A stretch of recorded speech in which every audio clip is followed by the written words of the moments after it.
Media நண்பர்கள் எல்லாருக்கும் என்னோட தாழ்மையான வணக்கங்கள். இந்த படம் இவ்வளோ வெற்றி அடைஞ்சிருக்குன்னா எல்லா டைரக்டர் சொல்கிற மாதிரி தான், அதுக்கு நீங்கள் மட்டும்தான் காரணம். அது உண்மையும் கூட.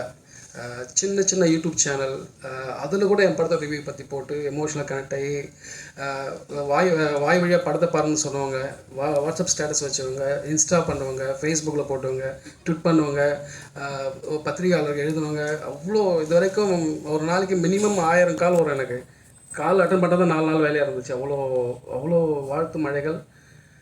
இதுக்கு தானே ஆசைப்பட்ட பாலகுமாரங்கிற மாதிரி ரொம்ப சந்தோஷமாக இருக்குது. அத்தனை நல்ல உள்ளங்களுக்கும் என்னோட நெஞ்சார்ந்த நன்றிகள். படம் சார்ந்த டிஃப்ரெண்ட் ஒப்பீனியன் சில பேருக்கு இருந்தது. அவங்களோட ஒப்பீனியனும் நான் மதிக்கிறேன். அதில் அவங்க சொன்ன கரெக்ஷன்ஸ் எனக்கு சரின்னு பட்டதை நான் எடுத்துக்கிறேன். ஏன்னா சில பேருக்கு நான் படிக்கும்போது டிஃப்ரெண்ட் ஒப்பீனியன் இருந்தது. அந்த ஒப்பீனியன் மேலே நான் மரியாதை செலுத்துகிறேன், ரெஸ்பெக்ட் தம். அதில் எனக்கு அவங்க சொன்னதில் சரி அப்படிங்கிறத நான் அக்செப்ட் பண்ணிக்கிறேன். அதை நான் அடுத்த படங்களை சரி பண்ணிக்கிறேன். ஸோ உங்களுக்கு முதற்க நன்றி. போன முறை சொல்லும்போது என் அசிஸ்டன்ட் டைரக்டர் பேர் சொல்லும்போது சுரேஷ் விட்டேன். அருவாய்க்கு வேண்டாம் என்ன என் பேர் நீ எப்படி விடலாம் அப்படின்னு. அதனால் சுரேஷுக்கு மட்டும் நன்றி. இது எல்லாருக்கும் போன முறை சொல்லிவிட்டு அட்ஜஸ்ட் பண்ணிக்கிங்க. என்னோட சேதண்ணா, ஆர்டிஸ்ட் சைடு சேதண்ணா, அனுராக் சார், நட்டி சார், தாஸ் அண்ணன், மம்தா மேம், அபிராம் மேம், சிங்கப்புலி அண்ணன் சொல்லவே மாட்டேங்க, பார்த்தாலும் போகிற போக்கில் சொல்லிட்டு போயிடுவேன், கெஸ்ட் பண்ணிடுவாங்கன்னு சொல்லிட்டு. சிங்கப்புலி அண்ணன், கல்கி, சாச்சனா, லிசி ஆண்டனி, மணிகண்டன், எல்லாருக்கும் என்னோட இன்னும் ஏதோ 1-2 விட்டு அந்த மன்னிச்சுக்கோங்க. வினோத் அண்ணன், சைனாட்டி வினோத் அண்ணன், எல்லாருக்கும் என்னோட நன்றிகள். டெக்னீஷியன் டீம், பிலோ, டிகேபி, Aju, art director Selvakumar sir, முக்கியமாக எங்கள் இபி குமார் அண்ணன், எல்லாருக்கும், இன்னும் டிசைன் பண்ணவர் Raja Krishnan, Thandora designer, sound side பண்ண ஒலி, சிஜி பண்ண ப்ரெசன்ட் பிக்சல், பேர் என்ன மகத்து விஜய் பிக்சல் லைட், சாரி, இன்னும் இருக்கிற எல்லா டெக்னீஷியன் டீமுக்கும் என்னோட நெஞ்சார்ந்த நன்றிகள்.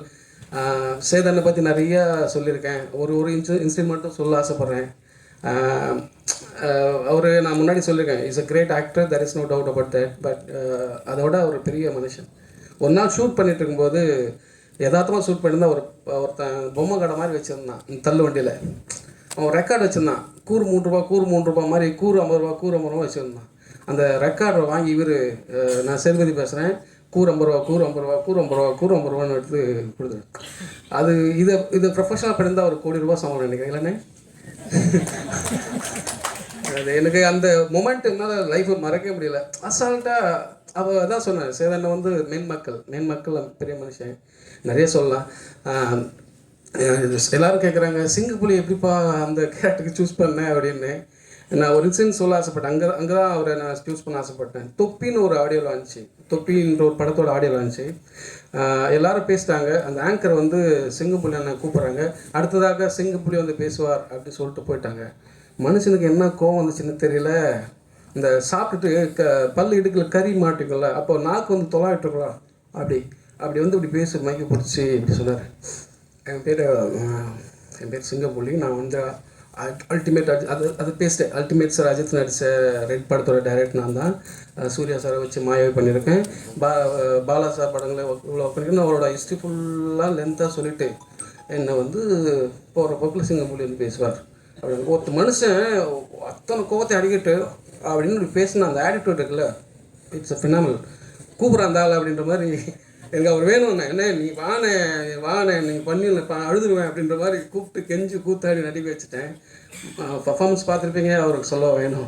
ஸோ எனக்கு ரொம்ப சந்தோஷமாக இருக்குது.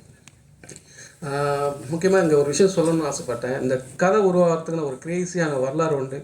சாப்பிட்டுருக்கோம், தூங்கிறாதீங்க. நான் நாளைக்கு முடிச்சுட்டு அடுத்து படம் பண்ணணுன்ற முனைப்பில் இருக்கும்போது ஜெய்வி மீடியா என்னை கமிட் பண்ணாங்க. என்னையும் அண்ணாத்தை டைரக்டர் ராஜ்குமார் அவரையும் கமிட் பண்ணாங்க. கமிட் பண்ணும்போது ஒரு கதை கேட்டாங்க. நான் ஒரு கதை சொன்னேன், எனக்கு ரொம்ப பிடிச்சிருந்துச்சு ஸ்கிரிப்டு. ஃபஸ்ட் டைம் என்னை கூப்பிட்டு அவங்க தான் டைட்டில் பண்ணாங்க தான். ஸோ கதை சொன்னோடனே அவர் இப்படி பார்த்தாரு, ஐயோ இதெல்லாம் எப்படி எங்கள் படம் பண்ணுறது, பைத்தியக்காரா அப்படின்னாரு அவர். இல்லை என்ன ஒர்க் ஆகணும் சார். ஜெய்வி சார்கிட்ட கூப்பிட்டு போனாங்க. ஜெய்வி சார்கிட்ட கதை சொன்னேன், நீ நல்லா இருக்கடா அப்படின்னு. நல்லா இருக்கடா பண்ணலான்னு சொல்லிட்டு அவர் அப்புறம் அனுப்பிச்சாரு. அப்புறம் கூட இருந்தவங்க என்ன சொன்னான்னு தெரியல, மனுஷனுக்கு ஒரு மாதிரி கூப்பிட்டுட்டு நிற்கல, அது வேணாண்டா எல்லோரும் ஒரு மாதிரியாக சொல்கிறாங்க, எனக்கு ஒரு மாதிரியாக இருக்குது, வேலை பண்ணலாம் வாடா அப்படின்னாரு. இல்லைண்ணே இது ஒர்க் ஆகணும் அப்படின்னு சொல்லிட்டு நான் அமைதியாக இருந்தேன். அப்படியே காலங்கள் தள்ளி போயிடுச்சு. அப்புறம் சாந்தனு பாக்யராஜ் சார் பையன் அவர்கிட்ட போய் சொன்னேன். அவருக்கு ரொம்ப பிடிச்சிருந்துச்சு இந்த ஸ்கிரிப்ட்டு. அவர் நிறைய ப்ரொடியூசர்கிட்ட கூப்பிட்டு போனார். பாக்யராஜ் சாரையும் கேட்டார், அவருக்கும் கதை கேட்டார், அவருக்கும் ரொம்ப பிடிச்சிருந்துச்சு. அப்புறம் நிறைய ப்ரொடியூசர்கிட்ட கூப்பிட்டு போனார். அப்புறம் ஒரு சமயத்தில் எல்லோரும் போன பந்தல் அடித்த மாதிரி திரும்பி திரும்பி வந்துட்டே இருந்தேன். ஒரு மாதிரி டயர்டாகி விட்டுட்டு அதுக்கப்புறம் வேகமாக இன்னொரு ஸ்கிரிப்ட் எழுதுனா, அந்த வேகமாக எழுதின 1 இயரில் எழுதின ஸ்கிரிப்ட் தான் குரங்கு பொம்மை. அது முடித்து ஓரளவுக்கு மரியாதையான பேர் கிடச்சிது. அடுத்து படம் பண்ணலாம் அப்படின்னும்போது சுதன் சார் அட்வான்ஸ் கொடுத்தாரு. அப்படியே அந்த கதை பழைய கதை தூசி தட்டி சொல்லலான்னா மறுபடியும் இவரு தட்டி விட்டாங்க என்ன பண்ணுறதுன்னு சொல்லி அந்த கதையில் இருக்கிற அந்த ப்ரமைஸ் மட்டும் ஜஸ்ட் ஒரு ப்ரமைஸ் அந்த க்ரன்ச் மட்டும் தனியாக எடுத்துகிட்டு வச்சுட்டு இதெல்லாம் தள்ளி போட்டுட்டு அதை வச்சுட்டு புதுசாக ஒரு ஸ்கிரிப்ட் எழுத ஆரம்பித்தேன். அவர்கிட்ட ஒரு 1 ஹவர் கதை சொன்னேன். அவர் ரொம்ப பிடிச்சி போச்சு. அப்புறம் பேசணும். என்னோட அவருக்கு எல்லா வேர்ஷனும் தெரியும் சுதன் சாருக்கு. அந்த சீனு அந்த வேர்ஷன் இல்லை கிளண்ட் அப்படிம்பாரு. அவ்வளோ வேர்ஷன் கிரியேட் ஆச்சு. அவர் சொல்லுவார், இவனுக்கு டைம் மட்டும் கொடுக்காதீங்க, டைம் கொடுத்தா எழுதிட்டே இருப்பான். ஸோ நீ இப்போ எழுதிட்டு இருக்கல, இதே லாஸ்ட் வருஷம் முடிச்சுப்போம், நீ விட்டா இன்னும் எழுதிட்டு இருப்பேன், ஷூட் போயிடலாம்னு சொல்லி போயிட்டோம். ரொம்ப சந்தோஷமாக இருக்குது. ரொம்ப சந்தோஷமாக இருக்குது. உங்களுக்கு எல்லாருக்கும் நன்றி. தேங்க்யூ.